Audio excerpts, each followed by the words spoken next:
Ladies and gentlemen, tonight, as we honor our nation, please rise and welcome members of the ROTC units from the University of Georgia and the University of Alabama, joined by our President, Donald J. Trump.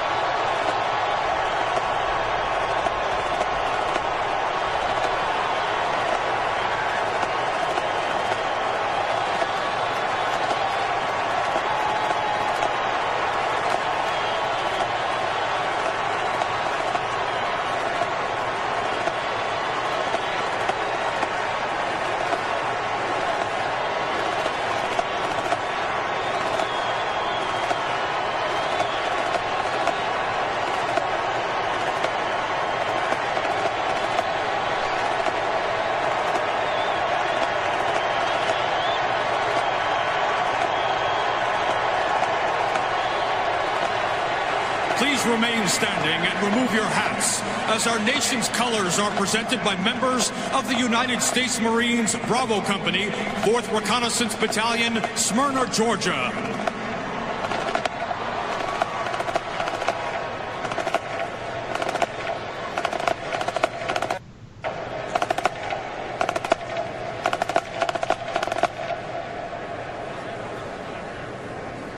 Here to perform our national anthem, accompanied by the inspirational voices of David Walker and High Praise, please welcome multi-platinum Grammy-winning artist Zac Brown Band.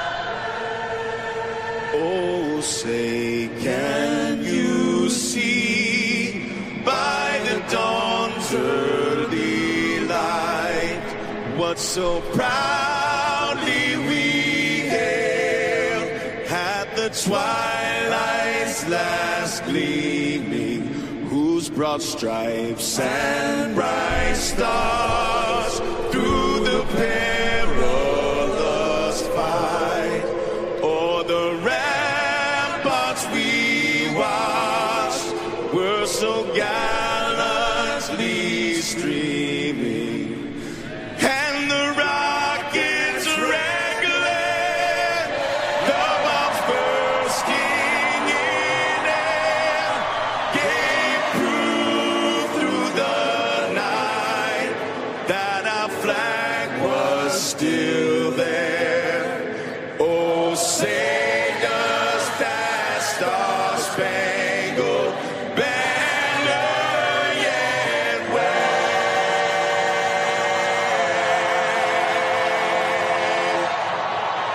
for the land of the free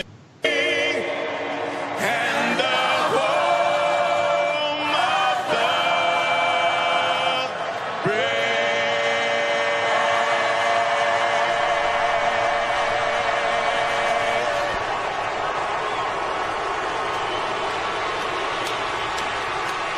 And welcome to Cold War Radio, ladies and gentlemen, live on our home base, WAAR. We are America Radio, your number one source for streaming political and government talk anywhere. I'm Hutch Bailey Jr., deep down in the bunker in my Smith & Wesson studio in the city of Pittsburgh. Without further ado, let's welcome Jack from the Commonwealth of Virginia in the Shenandoah Valley. Good evening, Jack. Come in, please. Good evening, Hutch. Wasn't that an awesome national anthem there last night at the national championship game? Woo! Now I had to play that for you tonight, ladies and gentlemen, because I read some stories on it, and they tried to make it out like it was come see, come saw kind of thing. That was pure America right there. That was a stadium full of patriotic Americans of all kinds of different colors.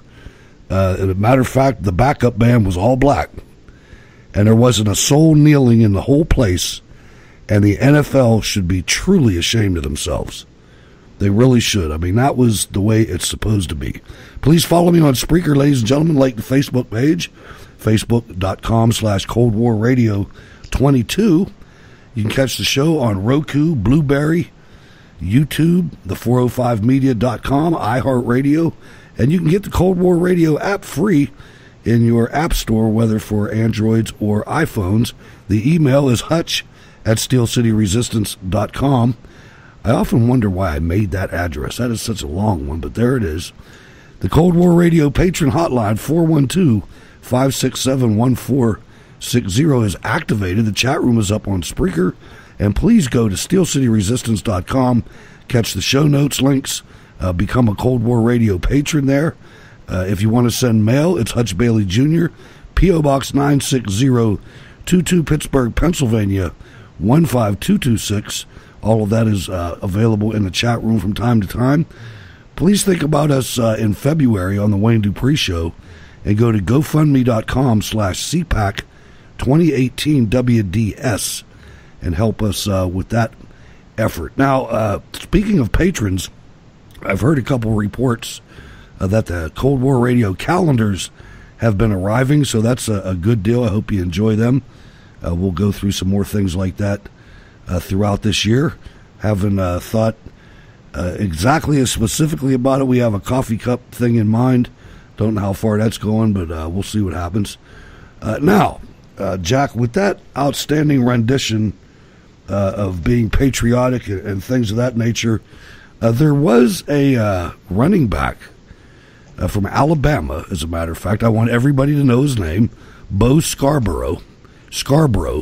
Bo Scarborough. And I'm going to play a quick clip. I might have to play it a couple times. This is them coming off a pregame practice and running through the hallway there, the tunnel or whatever. And let's just listen to Bo Scarborough and his absolutely, well, I don't have it here. Yeah, I do. And his just respect and upbringing, and let's listen. So I don't know if you heard that, and I should have warned you that there was going to be a little bit of foul mouth activity, but just one more time.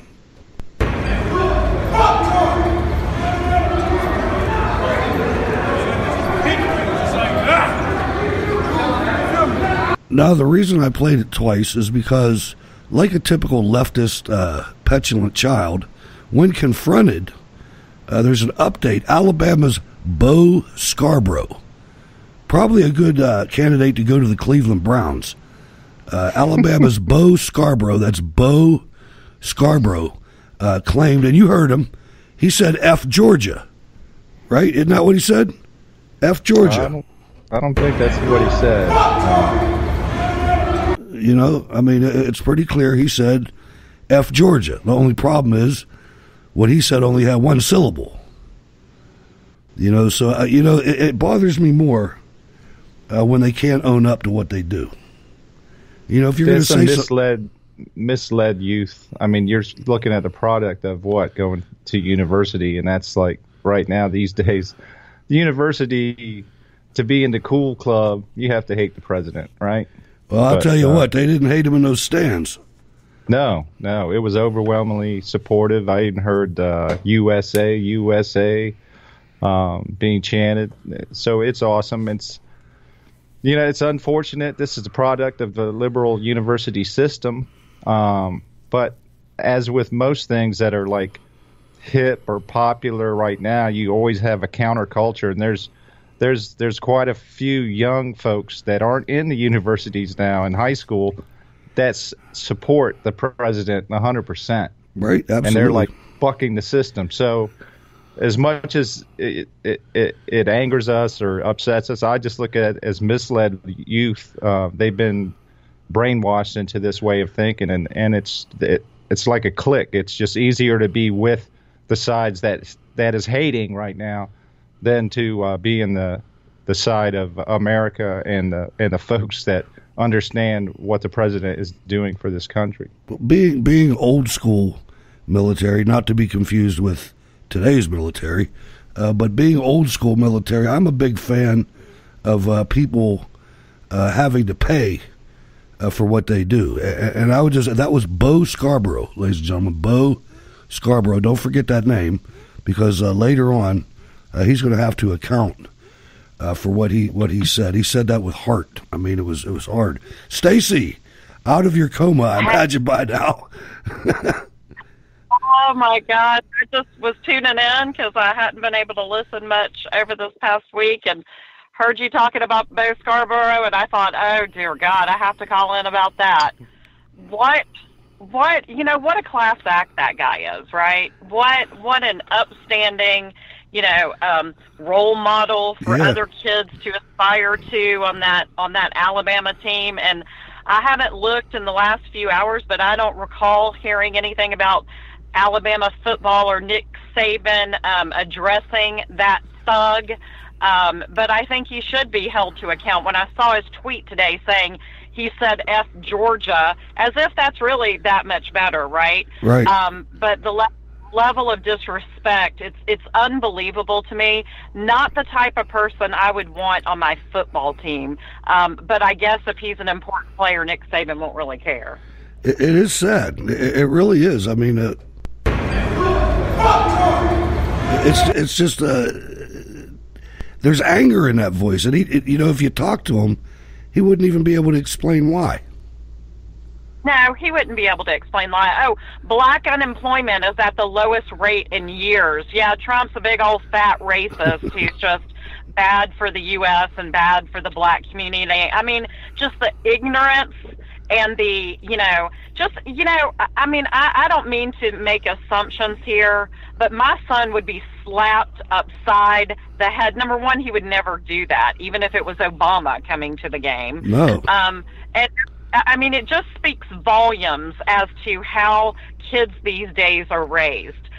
The lack of respect shown, not just to the president, but to people in general, it's disgusting to me. And honestly, when we were kicking their tail at the half, I thought, well, there's that Trump effect again. I thought for sure we were going to bring it home, and I was really sad when we didn't. But I will say this, they do have some really quality players, and watching Jalen Hurts show grace and humility when the other player, who I don't want to butcher his name, took over his position and really came through for Alabama and then thanked his Lord and Savior first. They do have good quality people in that program, as we do in most college football teams in the South and in the Southeastern Conference. So, that guy is going to be perfect for the NFL. I say good riddance. I hope he goes. Hey, thanks for calling, Stacey. I appreciate it. And I really felt bad for you when they walked off. I mean, I know you were pumped up and everything, but hey, there's next year. Listen, I was pumped up, but I have to tell you, I didn't even think we were going to beat Oklahoma. I love my Dogs, but I was as surprised as anyone else that they were playing for the national championship. So, we've got the number one recruiting class. I think we're going to be back. I'm not disheartened at all. It was a really good game, but thank you, and y'all have a great show. Just finally, before you leave, speaking of the dogs, how about Herschel Walker coming out and saying, you people need to give this guy a chance, give the president a chance. I mean, there's a dog there, Herschel Walker. Yeah, well, there's a stand-up guy, and you know what you see, Hutch? I don't know if you've noticed this with a lot of black ex-NFL players and college players. They tend, I mean, I'm not saying it's all of them, but I've heard a few of them come out in support of Trump. I think because many of them who are successful in the NFL or in college were raised in two-parent homes, and they understand that he is not the devil that he's being portrayed to be, and that the black community needs a leg up. They need a good education system, and they need people to have their back. And I think they are willing to give this guy a chance, who really does seem to want to help all Americans, except for that frickin' DACA meeting he had today, but I'm sure y'all will be speaking about that. Yeah, we're going to cover that. Thanks for calling, Stacey. We'll catch you on Thursday. All right, talk to you soon. Bye-bye. Stacey Rush, ladies and gentlemen, co-host on Thursday night. Cold War Radio's gotten through some personal things and coming back on the air, coming up soon. So that's a good deal. Now, something that really disturbs me, Jack, and this is the second time they've done it. I'm gonna go sour on Breitbart right now. Stephen K. Bannon. The story is that he stepped down from Breitbart News Network. I listened to him this morning on Breitbart News radio, and it did not sound like he was contemplating stepping down. I'm going to go with, I think his name's Slavic. I can't remember the guy's name, but the head, he was the executive director of Breitbart, and now he's no longer with them because of the controversy confronting him. They did the same thing with Milo. As soon as they got a little bit of controversy, they left their soldier on the battlefield. I think that was cowardly. I think it's something that he didn't deserve, and that's just my opinion. Yeah, I think the report that I saw is it must have been after his show, but he was called into a meeting with board members or something, and then after that meeting, so it sounds like he was summarily shoved out the door. Just like they did with Milo, by the way. Right.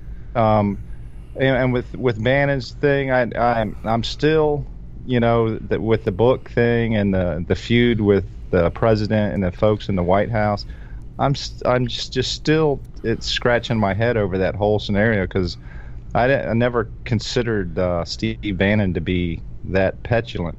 And I'm just wondering if there's another shoe that's going to drop a little bit later down on the line, but I definitely, from in the chat room and all that, from the day one, I was automatically saying this is just a ruse, and as it's gone on, it seems to have well, just keep in mind ramped up. He hasn't said anything since this started except he was sorry. Right. This is all stuff. The president. And all that. This is all from back in 2016. Something that a guy quoted, and whether he said it or not. I mean, people say things when they're at the office. I mean, that's just what they do. And I agree that if he did say it, and he probably did, that he probably should have been a little more careful on who heard it. But that being said, he got railroaded, and the president overreacted. Either that, or the president truly doesn't like him. And that's possible could be true too. There, they could be feuding, with Bannon going against supporting Moore when Trump was supporting Strange. That could have caused a little rift there. The president's, and we were pretty much against the president supporting Strange to begin with. But the one thing is that out of all of the things in that new book, which most of them are considered false, I mean, it should be labeled fiction. The one thing that's sticking is the stuff that is attributed to Bannon. Yeah, and if you break down what he said, and I know I'm in the minority in this, and I don't really care, everything he said was true. I mean, you don't take a meeting with Russians. I remember when that happened. I remember when the whole Manafort thing happened, And I could show you instant messages between me and other people saying Manafort's got to go right now. And that was a year and a half ago. You know, when it first started coming out, that was bad news from the beginning. He shouldn't have got caught saying it, but it was bad stuff, man, when it happened. There's no question about that. Now, some of the other stuff, I don't know. Who knows? I don't believe, him calling people names, I don't know. I know, and even the author was on one of the shows, and when quotes from cabinet members that he has in the book, he was asked if he interviewed those people in the cabinet, and he said, I haven't interviewed any of them. So where did he get these quotes from? Right, and I mean, where we're at right now is Bannon's gone, the country lost. Bannon is a great tactician. Anybody who tries to tell me that he didn't steer Trump in the right direction to win is crazy. I mean, I remember from the stories that came out after the Billy Bush tape surfaced. He was Bannon the only one behind the number him. one guy that said, you stay in the race. That's right. That's right. I remember that, he was the only too. one that said that. So anyway, there it is. It's a done deal. That's not going to be the thing that upsets me the most tonight. Joe Arpaio is running for the Senate. He confirmed tonight that he is, or this morning, that he is indeed running for the Senate in Arizona. That's a good thing. And Democrat Senator Feinstein has released the entire Fusion GPS testimony on the fake Russia dossier. So that will be interesting to see how that plays out in the coming days, because these things are just, I mean, it's going to take a while to analyze it. That's kind of shocking. I mean, I'm glad that she claimed it and came out and basically said why she did it. But the thing is she released the transcript from a closed door Senate Intelligence hearing and she's not the chairman. So, you know, Senator Grassley's quite miffed at the moment, you know. I mean, what gives her the right to release the transcript? Like I said, it's got to be analyzed. I caught this right before I came in the show. I don't have any opinion or anything on it yet. I'm going to wait and see how it plays. I never even thought of that part of it. But yeah, you're right. Closed door, and who knows it? I don't know. I mean, it's just more leaking, and like you said, anything that goes on in the committees is pretty much chaff. So yeah. Now, you know, something just recently was captured. Former FBI Assistant Director James Kallstrom, who is a crooked cop in his own right. I mean, this is the guy that led the investigation. I don't know if you recall, LaGuardia Airport, a jet was shot down by a Stinger missile, and he basically covered it up. Between him and the CIA, there was numerous studies done on it over the years. A guy at American Thinker did a Cashgill. He did a heck of a job detailing all this. But anyway, he's back in the news with some good stuff. Let's listen to that. I mean, you've got Russia. You don't like that. You've got the cabal within the Justice Department and the FBI trying to support Hillary and go against Trump. You've got that going on. You've also got this pay-to-play investigation of the Clinton Foundation. That's a third element, isn't it? Yeah. I mean, there's no question that the Clinton Foundation's an organized, well, not organized, but a criminal conspiracy. I mean, I investigated the RICO statute for years in the FBI. And, I mean, this puts our investigations of organized crime to shame from the standpoint of how it operated. I mean, it's just a giant slush fund. You know, get a bunch of Gulfstream 5s and fly around the world, buy wedding gowns, pay for weddings. I mean, the tiny little money in that foundation that goes to charity, and I even question if those are actually charities, is preposterous. Why the IRS has not come down on them earlier is beyond me. But there's no question that it's a criminal conspiracy, and all those other things, the uncovering of names, and the Uranium One thing, and all this stuff we're yet to hear from. You know, you're fired up about this, and I'm not surprised. Now that's pretty damning. When an FBI director says that there's so many similarities, which incidentally I've been calling the entire Democrat Party the Democrat crime family for years now, because I've seen the similarities myself. But for somebody in his position to say that, and for the Justice Department, several Justice Departments, to have never done anything about it, is it's a damning indictment on our rule of law of the United States. And just think if we didn't have the work that Tom Fitton and Judicial Watch has done with the FOIA to get a lot of this information out there to the public, and then you have certain leakers that are going on, providing information. All this damning evidence is out there in the open now, that you're going to have the TV pundits they're late to the game, but now they're strongly looking, hey, we need to do something about this. It's about time. They should have been doing that years ago when they knew about it, but they were too busy trying to cover it up. Now it's beyond covered up, Absolutely. And you almost wonder what the fallout's going to be. What's the end result going to be? Because you could easily, if some outside entity came in and took care of this, you could put 3/4 of Washington away. No doubt. That's what they're trying to weave through and trying to. That's why I don't have a problem with Sessions. I think that they're trying their best to work through this minefield of deals. Like you said, there could be 2/3 of Congress gone, plus how many federal workers and people in the DOJ and FBI and all the intel agencies. This is how massive this is. They've got to kind of go piece by piece, dot all the I's, cross all the T's, and make sure who they do end up bringing to justice are convicted and put in jail. Yeah, they don't want to miss it. They don't want to miss anybody. Yeah, they don't want to miss the wrong person that gets the other guy off and everything else. Let's do a feel-good story by Sagar Enjeti from the Daily Caller. The war stories that Mattis tells when no one's listening.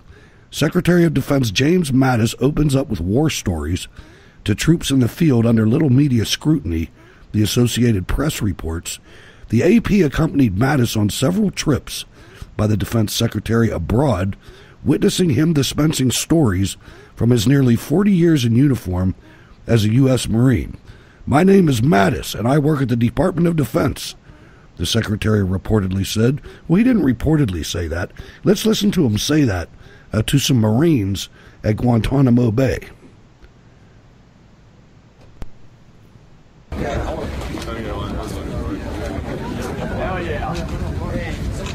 How are you, sir? How are you doing, sir? Damn good. But well done to you. It's good to see you all out here, young men. For those of you I haven't met, my name's Mattis. I worked at the Department of Defense, obviously. Good to see you there. And thanks for being out here, okay? I know at times you wonder if any of us know, and you get promoted after a while and you're so remote that you get out of touch with those of you who matter. But believe me, I know you're far from home, every one of you. I know you could all be going to college, you young people, or you could be back on the block. Just grateful. The only way this great big experiment you and I call America is going to survive is if we got tough hombres like you. And you remember, some of you too young, Corporal Walton, but on 9/11, we were acting up against an enemy that thought if he hurt us, he could scare us. But we don't frickin' scare. That's the bottom line. And we'll go out here, we'll fight alongside our friends and allies, and we're going to keep right on fighting until they're sick of us and leave us alone. And you're buying time. You're a great example for our country right now. It's got some problems. You know it and I know it. It's got problems that we don't have in the military. And you just hold the line, my fine young soldiers, sailors, airmen, Marines. You just hold the line until our country gets back to understanding and respecting each other and showing it, being friendly to one another, that Americans owe to one another. We're so doggone lucky to be Americans. And we got two powers, power of inspiration, and we'll get the power of inspiration back. We got the power of intimidation, and that's you. If someone wants to screw with our families and our country or our allies, okay? So thanks so much for being out here. You completely took me by surprise. I'm off in La La Land yesterday. So that's good. Keep the old guys like me guessing. The only reason I came back off I flunked retirement, okay? The only reason I came back to serve alongside young people like you who are so selfless and frankly so rambunctious. It's a pleasure to be around you all. You take care of each other out here, okay? We call them in the naval, so you take care of your shipmates out here, okay? Take care of each other. It can get old, it can get hot, you can get sloppy, you can get complacent. Don't let it happen, okay? God bless America. Yeah. God bless America, sir. Thank you. Thank you. Thanks all of you. Listen to your NCOs now. Hold on. That was a good one, I'll tell you. That's awesome. Warrior monk never got married because of his commitment to duty. I mean, to his job. That's something. And he sounds just so comfortable with the troops. I've been around many officers, and it's very few and far between that you'll get an officer that is that comfortable with the troops. A lot of times they'll get standoffish, especially a 4-star general. Oh yeah. Well, I mean, now he's the Secretary of Defense. Failed in retirement, he said. Well, I loved his parting shot. Listen to your NCOs. That's it. That's sergeants for you people that don't know what a non-commissioned officer is, but yeah. Now he recalls it. He recalls knew, right? You're going to get tired, hot. Oh and, bored maybe, and just got to keep up that readiness. Don't be complacent. So he knows. I mean, he's been down there. So, so. He recalled sitting in the back room at the Pentagon in June 2001 while senior political appointees of the new George W. Bush administration fired questions at a military briefer about where they should expect to see the most worrisome security threats. At one point, Mattis said, the briefer said confidently that amid all the uncertainty, the one place the U.S. definitely would not be fighting was Afghanistan. 5.5 months later, I was shivering in Afghanistan, Mattis said. So just a feel-good story as we get into one that's not so good right now. Right now, I'm going to play a clip, and this bugs me to no end. It's actually back-to-back clips. First, we're going to listen to Jeb Bush, and then we're going to listen to President Trump. Let's listen. So the Senate bill attempts to do that, and I think it was a good effort to try to do exactly what you're saying, which is that the rule of law requires us to be able to, for example, 40% of illegal immigrants come with legal visas and they overstay their bounds. A great country ought to know where those folks are and politely ask them to leave. So, okay, now you've cut out 6 million people, and if you did that from the, kind of as it occurs, it would restore people's confidence. There are means by which we can control our border better than we have. And there should be penalties for breaking the law. But the way I look at this, and this is not, I'm going to say this and it'll be on tape, and so be it.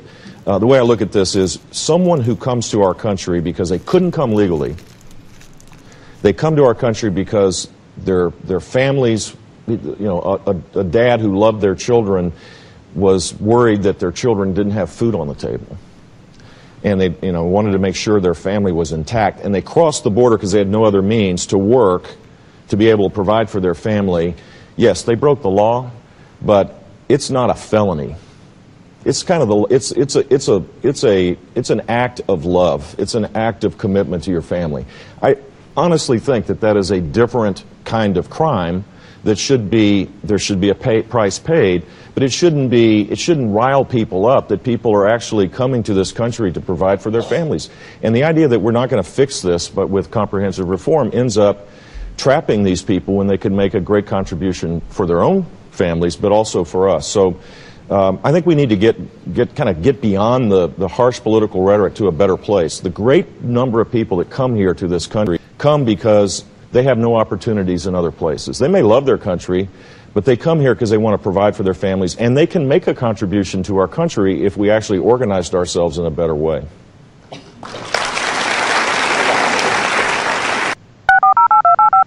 We have something in common. We'd like to see this get done, and you know what this means. We're here today to advance bipartisan immigration reform that serves the needs of the American families, workers, and taxpayers.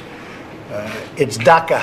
We've been talking about DACA for a long time. I've been hearing about it for years, long before I decided to go into this particular line of work. And maybe we can do something. We have a lot of good people in this room, a lot of people that have a great spirit for taking care of people we represent, we all represent. For that reason, any legislation on DACA, we feel, at least a strong part of this group feels, has to accomplish three vital goals. And Chairman Goodlatte will be submitting a bill over the next 2 to 3 days that will cover many of the things. And obviously that will, if it gets passed, it'll go to the Senate and they can negotiate and we'll see how it all turns out. But I feel having the Democrats in with us is absolutely vital because this should be a bipartisan bill. This should be a bill of love. Truly, it should be a bill of love, and we can do that. But it also has to be a bill where we're able to secure our border. Drugs are pouring into our country at a record pace. A lot of people are coming in that we can't have. We've greatly stiffened, as you know, and fewer people are trying to come in, but we have tremendous numbers of people and drugs pouring into our country. So obviously, Jack, love is the new amnesty. I watched that whole meeting they had in the actually let the press pool in there for an hour, over an hour, with all of these bipartisan members of the Senate and the House today, and you got to hear them all speak. And I have a funny feeling that this is not going to pass because you already had Senator Feinstein just basically saying, well, why don't we just do a clean DACA bill, And President Trump is, no. I also saw him say no with comprehensive bill.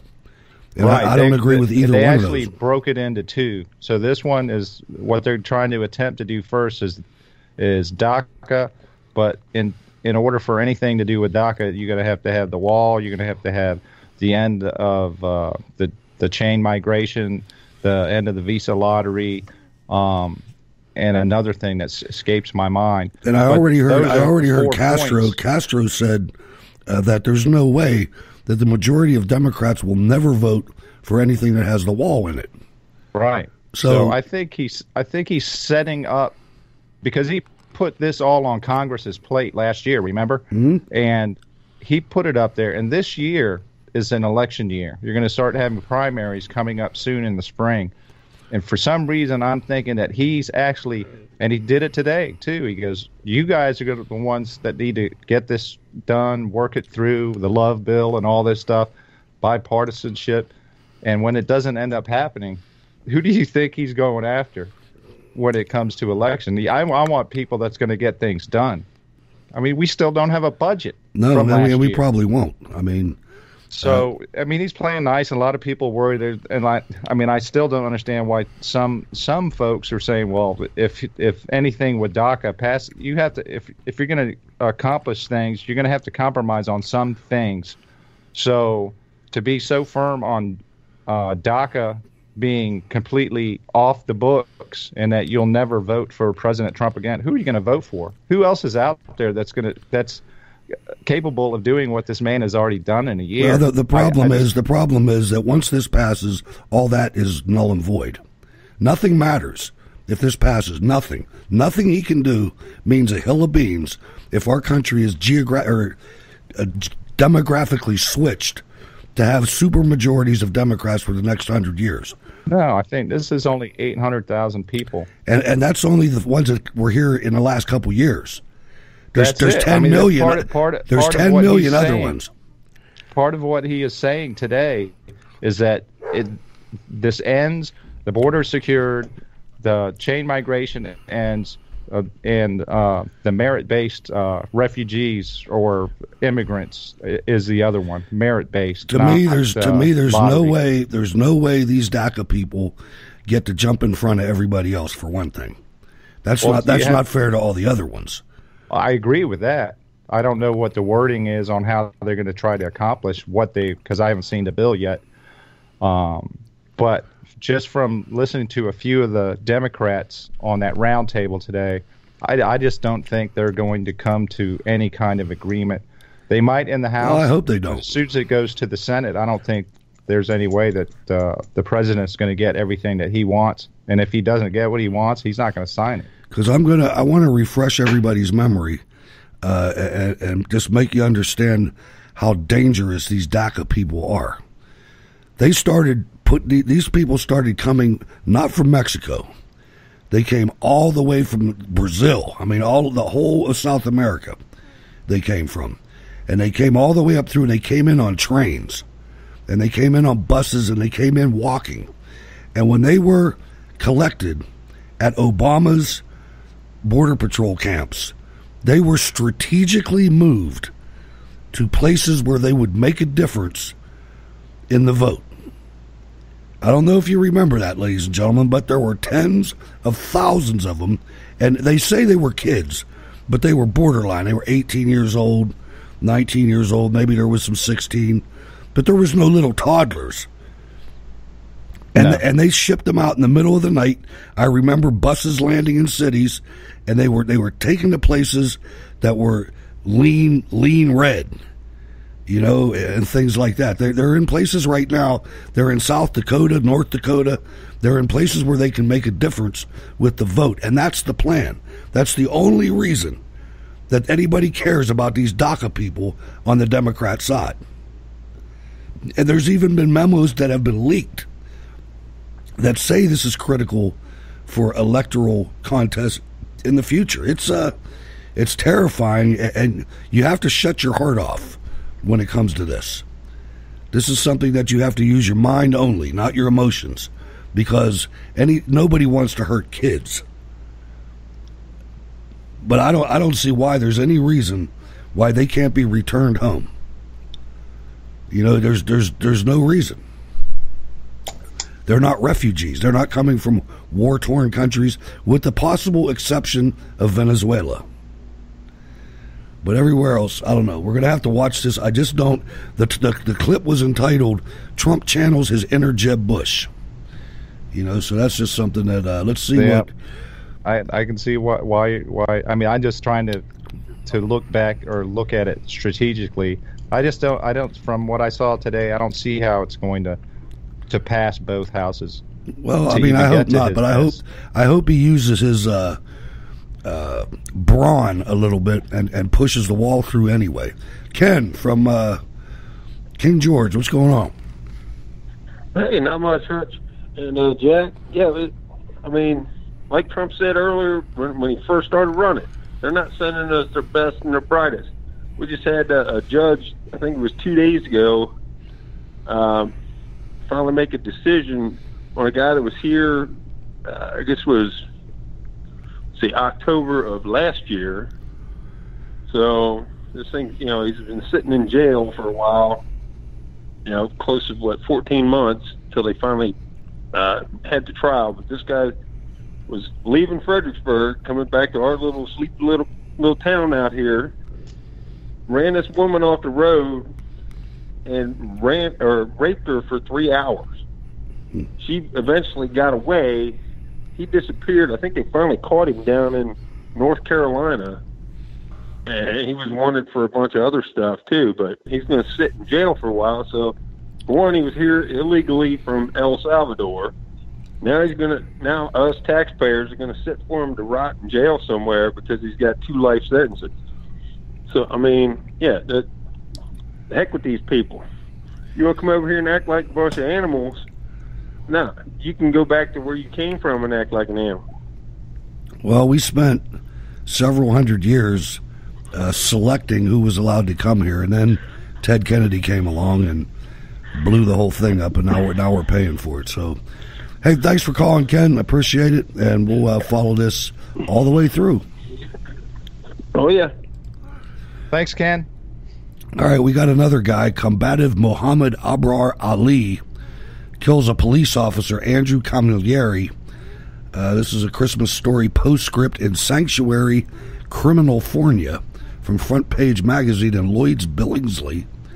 On Christmas Eve, California Highway Patrol officers Andrew Camilleri and Jonathan Velasquez were patrolling in the Bay Area for drunk drivers when they pulled to the side of I-880 at 11:30 p.m., according to Alameda County documents. A red Cadillac CTS-V drove directly into the path of the patrol vehicle at a speed of approximately 120 miles an hour. The crash wounded Velasquez and killed Camilleri, 33, whose wife Rosanna and children Elizabeth, Andrew, and Ryder got the bluest Christmas anyone could expect. Camilleri had aspired to join the CHP since high school and was a model officer. Initial reports identified him only as the driver, only as 22-year-old man who had allegedly been intoxicated on alcohol and high on marijuana.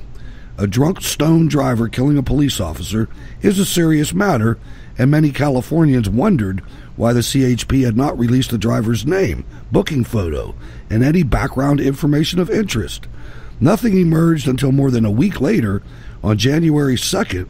The CHP explains the delay as due to hospitalization, but Californians could be forgiven for their doubts.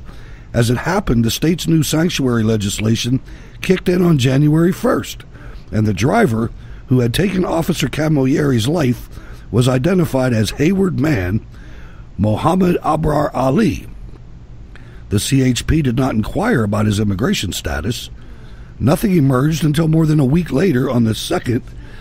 In 2013, Ali had been arrested on suspicion of burglary in Fremont, but the charges in that case were later dismissed. Police released the booking photo from the previous arrest, not the crash that killed Andrew Camilleri. The same report noted that Ali has an active security guard license that was issued by the State Bureau of Security and Investigative Services. According to another report, a hospital physician reported a strong odor of alcohol on Ali's breath and described the man as combative, a rather unusual condition for someone who has survived a deadly crash. The Sutter Health System declined to release any specifics about what Ali might have said or done to be described as combative. Ali told police he had threatened his wife that night before driving from Manteca to Hayward. Alameda County documents name Ali's wife as April Ramirez, but she is not quoted in news reports. Police reporters and motorists alike had grounds to be skeptical of Ali's story and good reason to ask some hard questions. Alameda County did not document Ali's immigration status, and the box for race reads Other Asian. Was Hayward Man Mohammed Abraar Ali an American national, or was he an immigrant who had perhaps gained admission to the United States through the lottery system, like Saifullah Saipov, the Uzbek Muslim who killed 8 people in New York on Halloween by running them down with a truck? Or perhaps he came to the USA through chain migration as a relative of a lottery winner. Or maybe he was in the country illegally, perhaps overstaying a visa or crossing from Mexico or Canada. Perhaps his security guard identification was false documentation. A search for Ali's name on the Bureau of Security and Investigative Services website renders no results. California's ruling Democrats have barred police from asking any questions about immigration status. Neither do California police hand over criminals to federal officials for deportation. San Francisco released Mexican national Jose Inez Garcia Zarate, the felon who fired the shot that killed Kate Steinle in July 2015, and a San Francisco court recently found him not guilty of all murder and manslaughter charges. So, was it possible? Or, yeah, I mean, this is a classic case for California, isn't it, Hutch? Yeah, I mean, he faces 5 felony counts, including second-degree murder. I mean, at the memorial service, CHP bosses lamented drunken stone drivers, but did not mention Ali. These people are they're delusional, and it's just going to continue to get worse. And sooner or later, I mean, California is just going downhill so fast. Wasn't it January 1st where they officially became a sanctuary state? So this reeks of the same type of political media cover-up that the Obama administration did during Benghazi when it was right in the middle of his re-election campaign in 2012, when they changed the narrative and pointed fingers at the YouTube guy or something just to push it away from anything that had a detrimental look upon the president. And the state is, California is doing the same thing with this murder by, stamping down or keeping quiet the details of the case. But good thing Front Page Magazine brought it to our attention. Yeah, a great place to go for resources. Reason celebrates Little Mogadishu. Not all that many years ago, this was Front Page Magazine, Bruce Bauer. Not all that many years ago, the worst things you could say about Minneapolis were that it was very cold in the winter, and for an American city of its size, it was somewhat dull. On the plus side, this traditionally Scandinavian American burg was a model of safety and cleanliness. Well, that's ancient history. You can thank Representative Keith Ellison, Muslim Minnesota, for this. Minneapolis is now the world's number 2 capital of Somali Muslims. Number 1 is Mogadishu. In the Somalia community, unemployment and welfare dependency rates are high. The city is a major recruiting center for ISIS. At least a couple ISIS recruits have used taxpayer-funded student loans to fly to the Middle East to become jihadists. Many other local Somalis are suspected of wiring welfare cash to terrorist groups. Violent crime is epidemic. As recently as December 13th, a Somali Muslim immigrant stabbed a Minneapolis woman no fewer than 14 times on her way home from work. Yet none of this has kept government officials and news media from boasting of the success of Somalia integration. Last February, CNN ran a collection of photographs designed to show just how delightful a contribution Somalis had made to Minnesota. In August, Ibrahim Hirsi of the Minnesota Post lauded the Somali community's success in the state. Hirsi's article began by summarizing the classic American success story of one Abrahman Khan, who emigrated to the U.S. 2 decades ago, and after founding a restaurant called the Afro Deli in 2010, built it up into one of the most successful immigrant-owned businesses in the state. The Minneapolis Star-Tribune routinely waxes effusive over all the cultural enrichment. Last March, in a glowing portrait of the life in the city's Muslim enclave, Little Mogadishu, reporter Ali Shah applauded the fact that the neighborhood, cut off from the rest of the city by the Mississippi River and 2 freeways, functions like a self-sustaining village and has thus been able to retain its character. The joy of euphemism. And I tell you, ladies and gentlemen, you can read more about that on the show notes links. I wanted to get more into that, but time is time, and it stops for no man. Who was it said it takes a village? Hillary Clinton. Crooked Hillary? Yeah. Now, finally, ladies and gentlemen, and a very, very good story, and a MAGA story, Trump's EPA is on course to retire half of its staff. That is truly something. You know what?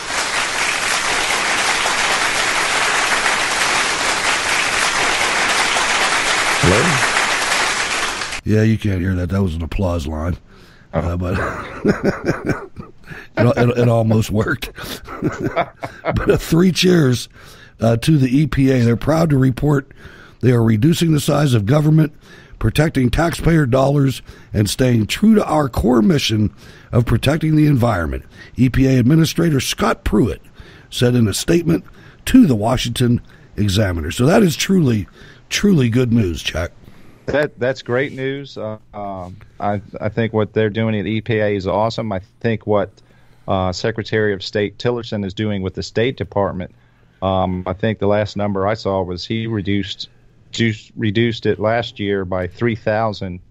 And I saw some nominations from the president on his website yesterday. He's already looking to nominate a replacement for a deep stater that's been there for a long time, Patrick Kennedy, if that name rings a bell. He's part of the Kennedy family, isn't he? Yep.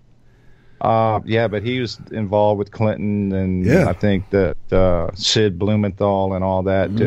One of the seventh floor guys. But I saw there was I don't remember the guy that president has nominated to replace him, but he is being replaced, which is a great sign for the State Department. Yeah, and he's got a lot of work to do over there. That's clearly the EPA was probably the most vile of agencies, the most left and the most destructive. Weaponized. Yeah, but the State Department's the biggest, most expensive one. Other than you cannot look past the Department of Defense. The Department of Defense has deep staters left and right. Ashton Carter, whose name is going to come up in these court cases, in these hopeful prosecutions, his name is going to come up right next to Clapper. And I hope he doesn't get a plea. I hope he goes to prison with him. But he's been around a long time. I sure hope that Clapper and Brennan are two of the ones that are actually called into court. Yeah, I do too. I certainly hope so myself. Rocky, it's that time. Jack, I want to thank you. How can people get in touch with you? You'll see me here all week long. You can see me on gab.ai, Jack at Mountain. And as always, do your best to help support the show. Hit the Cold War Radio Steel City Resistance page for details. Thanks. Thank you. And I want to thank everybody for listening live and everybody listening to the podcast at a later time. We love you too. Getting ready to go to the Wayne Dupree Show. Rocky's warming a chopper up. I'm Hutch Bailey Jr. on Facebook, Berg's Eye View on Twitter. Thanks for letting us into your life for 1 hour. See you Thursday on Cold War Radio. God bless.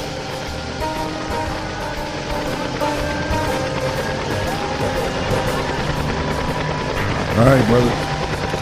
Another good one.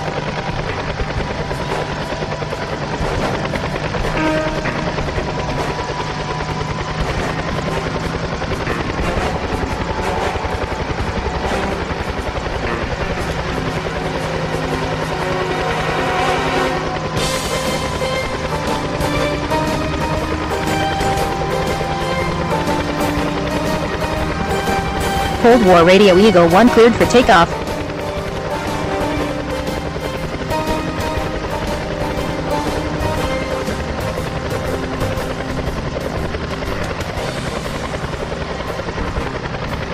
Cold War Radio Eagle 1, Baltimore bound man. Destination We Are America Radio Studio. Rocky out.